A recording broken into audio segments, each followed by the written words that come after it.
میرا سوال یہ ہے کہ کیا فرانس کے ایمبیسڈر کو واپس بھیجنا فرانس میں اور ان سے سارے تعلقات توڑ دینا، کیا اس سے یہ رک جائے گا؟ کیا اس سے کیا تو کوئی گارنٹی ہے کہ اس کے بعد ان کی شان میں کوئی گستاخی نہیں کرے گا؟ کوئی گارنٹی ہے؟ جب تم نے اس بھارت کے پائلٹ کو نکالا تھا ادھر سے پاکستان سے، جب ان کے حوالے کیا تھا تو یہ بات کیوں نہیں کی کہ اب تو ہم حوالے کر رہے ہیں؟ اس بات کی گارنٹی کیا ہے کہ وہ پھر حملہ نہیں کرے گا؟ وہ تو پھر بھی حملہ کر رہا ہے، وہ تو بارڈروں پہ حملہ کر رہا ہے، وہ کشمیریوں پہ حملہ کر رہا ہے، مسلمانوں پہ حملہ کر رہا ہے۔ یہ فلسفہ اپنے پاس رکھو، یہ بزدلانہ فلسفہ ہے، یہ بزدلانہ فلسفے میں اپنے آپ کو مت چھپائیں، بلکہ رسول اللہ کی عزت کے لیے، غیرت کے لیے۔ وہ نور الحق صاحب نے یہ کہا کہ جی یہ تو علماء و مشائخ سے زیادہ عاشق رسول ہے عمران خان۔ میں نے کہا اتنا بڑا عاشق رسول منت میں کروں کہ گستاخ کو نکالو، منت سماجت ہم کریں، ہاں خون ہم بہائیں، زخمی ہمارے لوگ ہو، پریشان ہم لوگ ہو، ایف ای آر ہم پہ کاٹی جائیں، مقدمات ہم پہ ہو، اور کہتا یہ ہے کہ میں عاشق رسول ہوں، میں عاشق رسول ہوں۔ آج اس اسمبلی کے ممبر ہمارے ایک شہزاد بھائی نے کہا میں تو غازی عبدالقیوم صاحب کے خاندان سے ہوں، میں اس لڑی سے ہوں، ماشاءاللہ۔ میں نے کہا بہت اچھی بات ہے، آپ کی رگوں میں تو عاشق رسول کا خون دوڑ رہا ہے، تو ہونا تو یہ چاہیے تھا کہ جب ہم رسول اللہ کی عزت کے لیے روڈوں پہ ہم بیٹھے تھے، پرامن احتجاج کر رہے تھے، آپ کو چاہیے تھا یا تو آپ استعفیٰ لکھ کے دے دیتے رسول اللہ کی عزت کے لیے، یا تو پھر روڈوں پہ ہمارے ساتھ بھی آ کے بیٹھ جاتے۔ ہم پہ گولیاں بھی چلائی گئی ہے، ہمارے کانوں کی قریب سے گولیاں گئی ہیں، ہمارے نوجوانوں کے ہاتھوں میں اسلحہ نہیں تھے، رسول اللہ کی عزت کی بات تھی، زبانوں پہ رسول اللہ کی وفاداری کی بات تھی۔ ہم ادھر احتجاج کر رہے تھے، پرامن احتجاج کر رہے تھے، روڈوں پہ بیٹھے ہوئے تھے، قرآن خوانی ہو رہی تھی، نعت خوانی ہو رہی تھی، رسول اللہ صلی اللہ علیہ وسلم کی تعریف و ثنا ہو رہی تھی۔ ہاں اگر برا کہا جا رہا تھا تو گستاخان رسول کو برا کہا جا رہا تھا، ان کے حامیوں کو برا کہا جا رہا تھا۔ اگر برا لگنا تھا،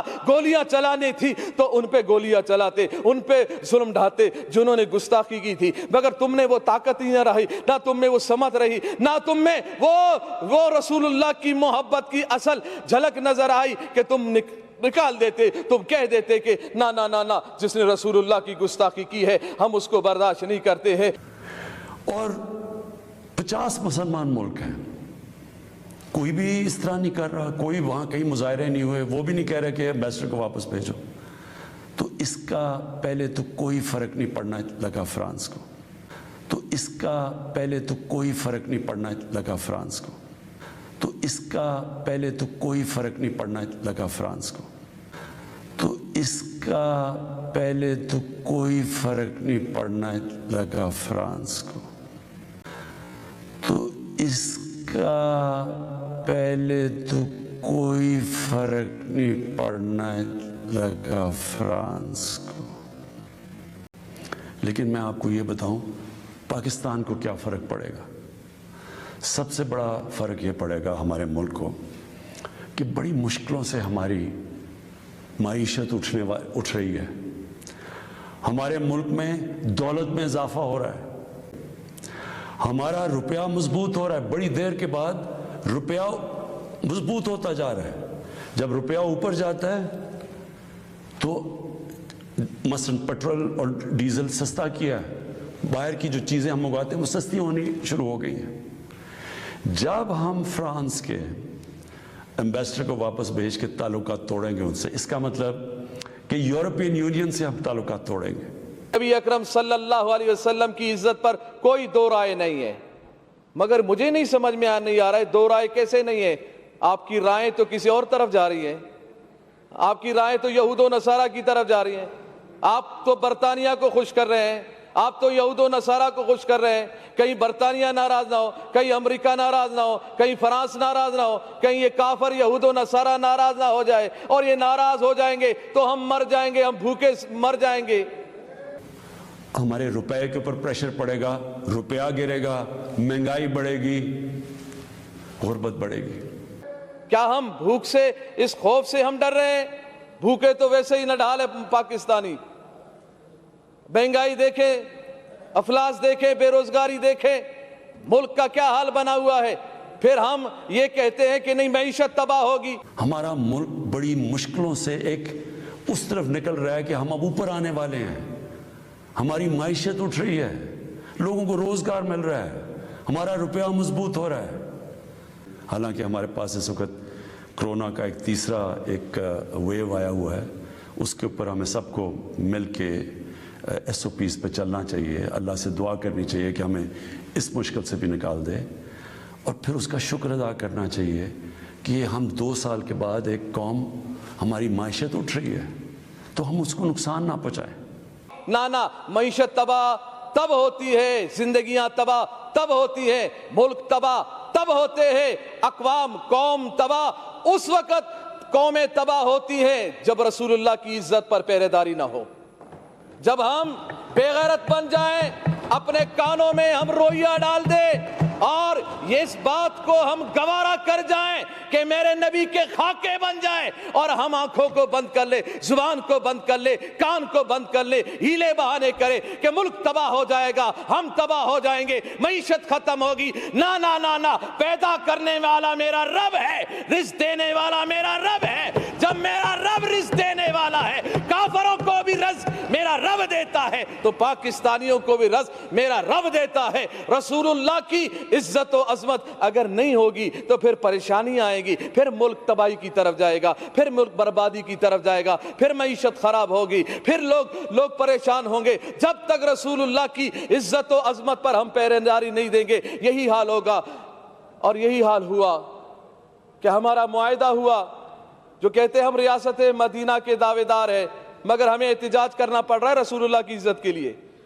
آپ اگر ریاست مدینہ کے آپ دعوے دار ہیں تو پھر آپ کا کام تھا کہ ہم سے پوچھے بغیر, ہمارے احتجاج کیے بغیر, ہمارے اسمبلیوں میں بولے بغیر, ہمارے روڈوں پہ آئے بغیر یہ کان سے پکڑ کر سفیر کو نکال دیتے اور کہہ دیتے کہ ہم اس خنزیر کو برداشت نہیں کرتے جس کے ملک نے ہمارے نبی کی گستاخی کی ہے. اور یہ بات کی جا رہی ہے جی ہم اگر سفیر کو نکال دیں تو پھر کیا اس بات کی گارنٹی ہے کہ پھر وہ گستاخی نہیں کریں گے, وہ گستاخی نہیں کریں گے. وزیر اعظم صاحب نے یہی بات کی ہے, وہ تو پھر گستاخی کریں گے. ارے یہ کون سی بات ہو گئی؟ رسول اللہ کی عزت کے لیے ہم نے نوجوانوں کو سینوں پر گولیاں کھاتے ہوئے دیکھا ہے, مگر ہم نے ان نوجوانوں کو تاریخ سلام کرے گی, گولی سینے پہ کھانے کے بعد بھی, چوٹ بہانے کے بعد بھی, زخم برداشت کرنے کے بعد بھی ان کی آخری لبوں پر یہی بات تھی, لبیک لبیک لبیک یا رسول اللہ. اور ان کی زبانوں پر یہ بات تھی کہ یا رسول اللہ ہم نے اپنی جان تیری محبت میں, تیرے ناموس کی حفاظت میں, ختم نبوت کی حفاظت کے لیے اور اس ملک پاکستان میں نظام مصطفیٰ کو قائم کرنے کے لیے ہم نے جان دی ہے. مجھے یقین ہے انشاءاللہ ان نشستوں پر جو آپ بیٹھے ہیں انشاءاللہ وقت آنے والا ہے کہ یہاں پر نظام مصطفیٰ کے ماننے والے ہی بیٹھیں گے انشاءاللہ. وہ پھر بات زبردستی نہیں ہوگی,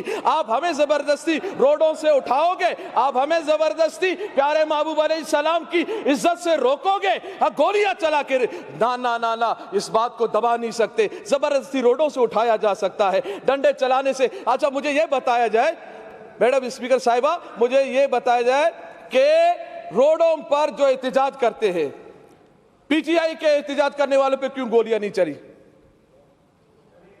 نہیں چلی, کہاں ہے, کدھر چلی ہے, کہاں ہے تمہاری لاشیں؟ سٹاپ نہیں کریں آپ, ڈسٹرب نہیں کریں. کوئی اگست کی لاشیں نہیں ہے, ان پہ کیوں گولیاں نہیں چلی؟ دوسروں پہ گولیاں کیوں نہیں چلی؟ دوسروں پہ ظلم و ستم کیوں نہیں ہوئے؟ اور یہ کون سے قانون میں ہے کہ پرامن کوئی احتجاج کر رہا ہو, کسی پولیس والے کو, کسی رینجر والے کو کس نے حق دیا ہے کہ پرامن احتجاج کرنے والوں پر لاٹھی چلائے؟ یہ کوئی قانون نہیں ہے لاٹھی چارج کرنا, کوئی قانون نہیں شیل برسانا, کوئی قانون نہیں ہے گولیاں چلانا. کون سا قانون ہے؟ یہ قانون کو ہاتھ میں لیا گیا ہے, ظلم کیا گیا ہے. ان شہداء کا مطالبہ ہم کرتے ہیں کہ جن کے کہنے پر یہ گولیاں چلائی گئی, وہ ایک آوارہ ایک وزیر